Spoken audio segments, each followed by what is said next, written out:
Hey guys, Roman Indian Reaper here. So, yep, you know the drill. I'm outside the cinema. But this is not just any cinema trip. No, no, no. This is the cinema trip, my most anticipated film of the year, Denis Villeneuve's Dune Part 2. So hyped for this. Big fan of the book, adored Part 1, so yeah, I'm really excited for this amazing cinematic epic. This could well be this generation's Lord of the Rings, and I'm so hyped. So, yeah, not going to take too much longer. I'm going to head in, get my snaps, get my seat, and go see Dune Part 2.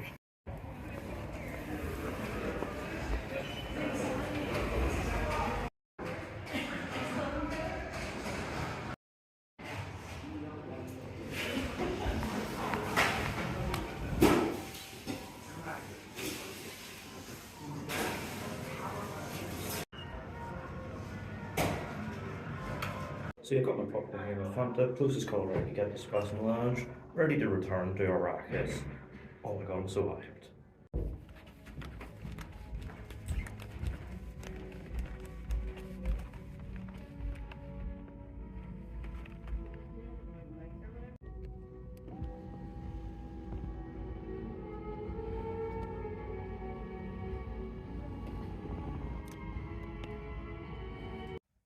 So, yeah, Dune Part 2.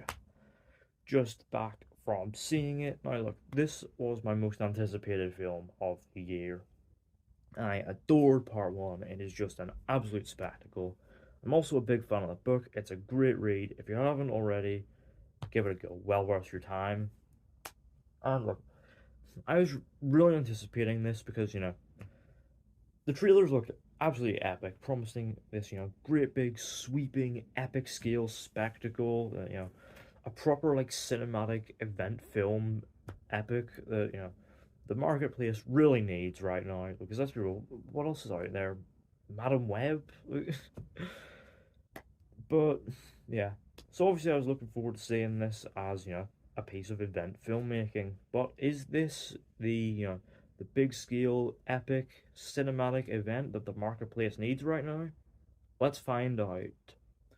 So, in the film, Paul Atreides and his mother, Lady Jessica, have been welcomed in by the Fremen, and they have formed a alliance in which they intercept Harkonnen attempts to mine the spice melange.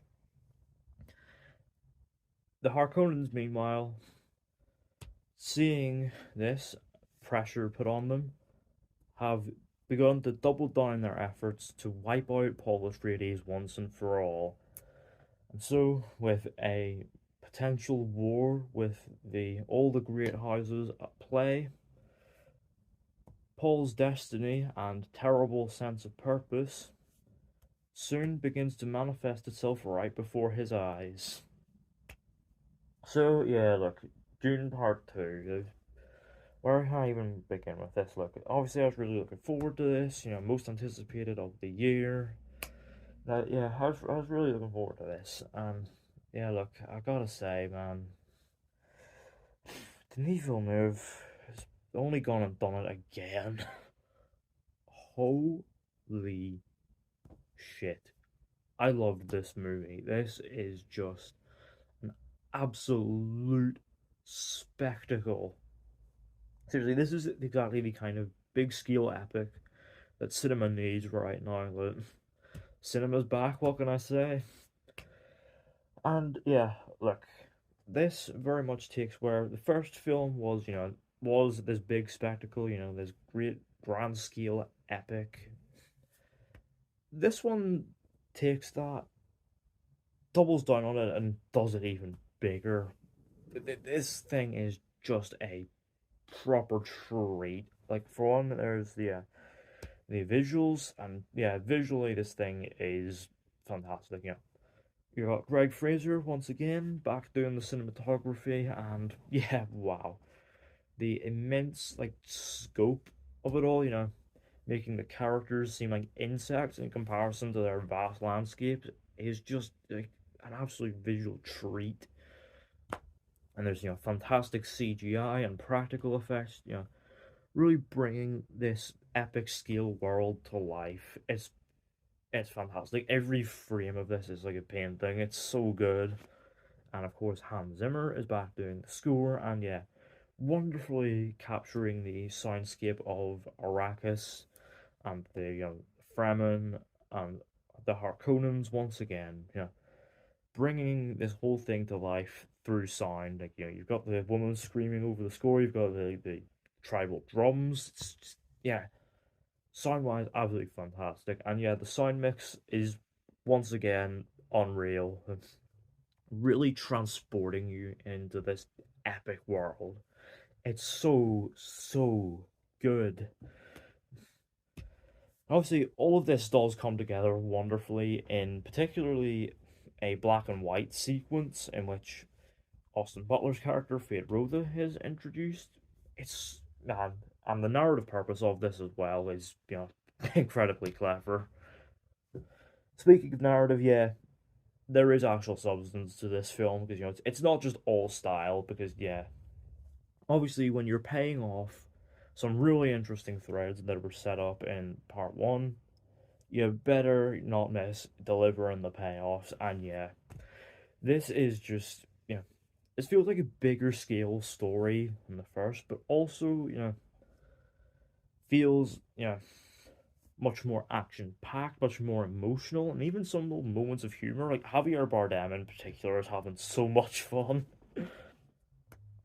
And there's so many compelling threads at play here. Like obviously, we've got Paul's like destiny manifesting, and yeah, obviously paying off the visions that were set up in part one.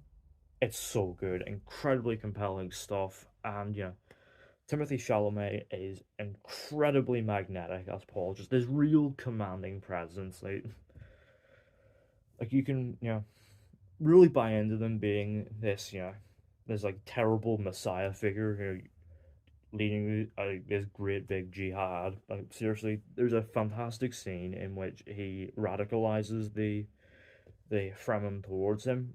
So good. My God. And we also have Lady Jessica, dealing with the weight of becoming a reverend mother for the Fremen. And yeah, look, I can't really say too much more about this thread because there's some stuff that is very important in the book that the marketing doesn't mention, so I will refrain from mentioning it too. Just know it's absolutely wonderful with some brilliant surreal imagery. It's great. And Rebecca Ferguson is just a fantastic presence here.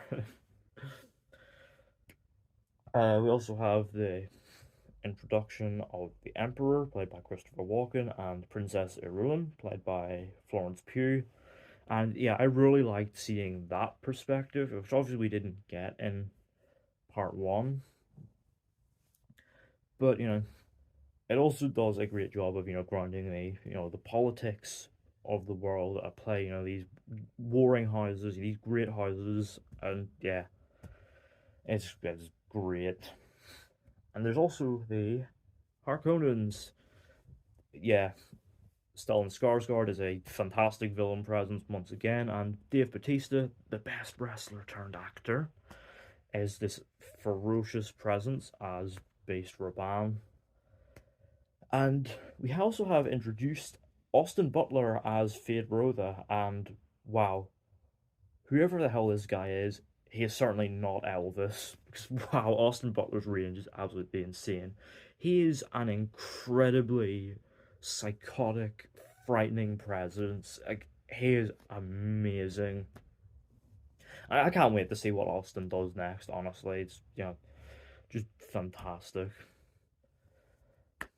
And there's also some fun little moments with Josh Brolin as Gurney Halleck once again. Like his introduction scene is hilarious.